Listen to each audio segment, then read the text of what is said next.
Hi guys, welcome to this video. Today I'm going to go through the 6 things that I wish I knew when I was at this stage in year 11 studying for my GCSEs.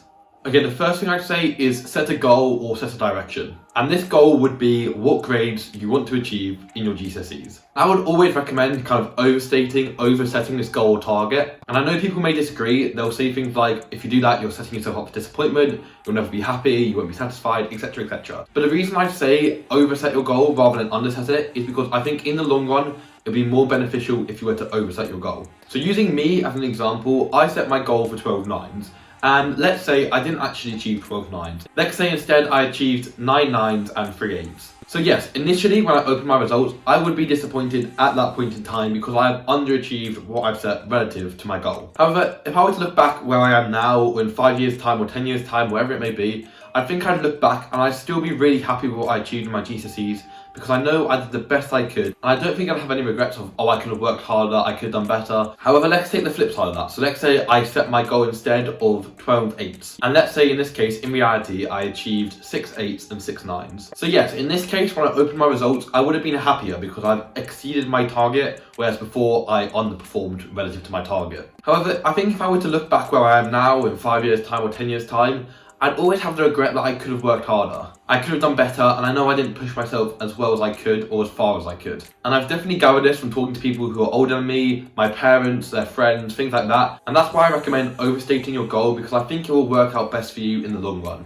And you'll actually perform to the top of your ability. And I think it mitigates the chance of you regretting not working as hard as you could. And then the second part of this goal setting, this target setting, is be honest with yourself about why you want to achieve said goal or said target. Maybe your target is what it is because those are the grades required to get into your dream university. Or those are the grades that are going to put you in really good stead going forward and looking to get into that dream university. It could also be that these are the grades that are required to get into a particular college or sixth form, or these are the grades that are required to study a particular subject at A-level or equivalent. Or it could even be something as simple as you want to prove something to yourself or prove something to your friends and family. Essentially, I think setting a goal and being honest with yourself about why you want to achieve said goal is really beneficial in motivating you and helping you perform as best you can in your GCSEs. Okay, and then the second thing I wish I knew was figure out how you revise. As a quick caveat to this point, I think there are some fundamentals that are essential to all successful revision programs and revision systems. Things like utilising active recall, spaced repetition, lots of exam practice, etc. However, the way you incorporate and the way you use such principles will change from person to person. For instance, you may prefer doing exam practice alone in your desk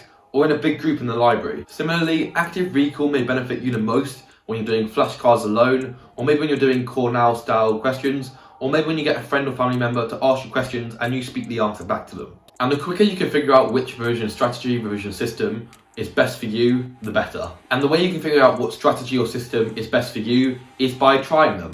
And then the third thing I wish I knew is it's essential to listen to both your brain and your body. So revising, preparing for exams, and being in the exam season as a whole can be very taxing on both your brain and your body. And it's not uncommon for students to become stressed, burnt out, fatigued, exhausted, etc. So if you come home from school or college one afternoon and you're absolutely shattered, you're so tired, sitting down and revising probably is not the best thing you can do with your time after school.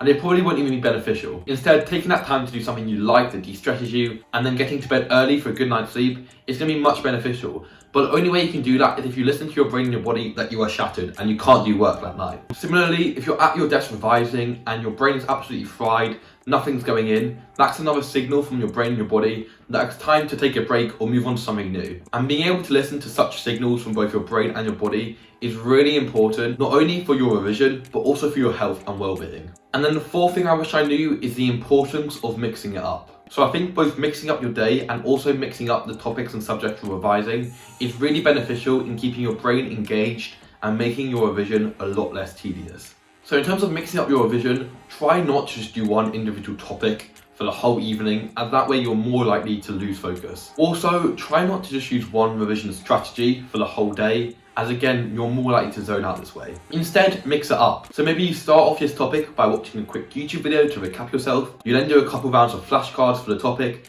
and then you finish off with half an hour of exam practice. This way you're much more likely to keep focused and keep your brain engaged. Also, try to the best of your ability to mix up your day. So split your revision up with things like exercise, calling a friend, socialising, going on a walk, talking to family members, etc. And while we're talking about splitting up your day, I just want to mention briefly the importance and the benefit of exercising during the exam season. And I would definitely recommend still attending your sports, your clubs, etc. even during when exams are going ahead. Because during GCSEs, exercise and doing sport was the most important thing for me in terms of relaxing myself and taking my brain away from just thinking about all the exams, all the revision, etc. When you're in the moment of doing the sport, you're not thinking at all about exams. You're not thinking about, the next exam that's coming up. Is your revision working? You're not stressing. Instead, you're focused solely and entirely on the sport or on exercise you're doing. For instance, you're focusing on what pass you're about to play, how much weight you're lifting, your form, etc, etc. Please don't give up exercise during the exam season.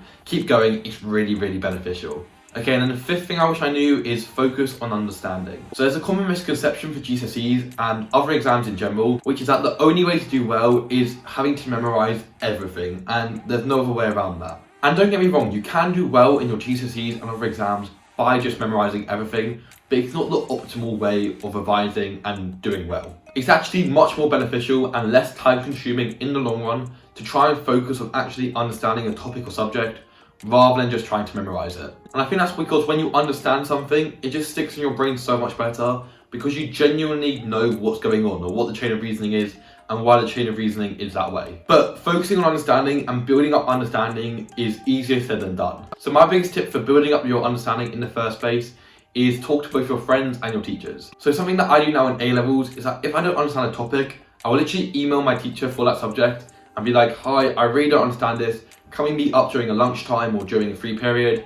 And I'll just ask you loads of questions on it and then we can kind of go back and forth. And then what I do is I'll sit down with them and I'll just ask them loads of questions about the things that I truly don't understand.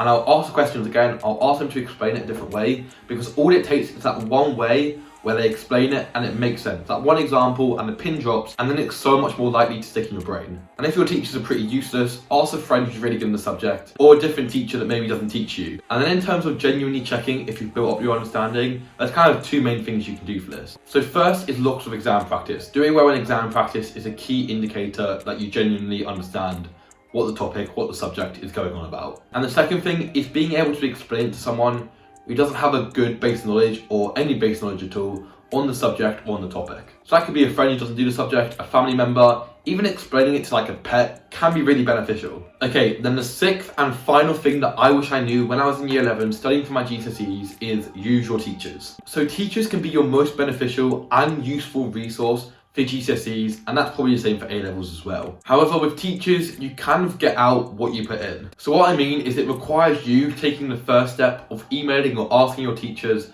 to help you with exam questions you don't get, topics you don't understand, things in the textbook that don't make sense, etc. And this is because teachers have quite a lot of students, so chances are they won't just offer to help you out of the blue. It does require you taking the first step of reaching out to them and asking for that help. But after you do that, it's great, and teachers can be such a good resource because let's think about it, theoretically they should love their subject, they've studied their subject all the way through to university level, so hopefully they can help explain things to you and genuinely aid your understanding. As always, if you have any questions or you have any suggestions for videos you'd like me to make, please do leave a comment down below. Thank you so very much for watching this video. I'll see you next week. Goodbye.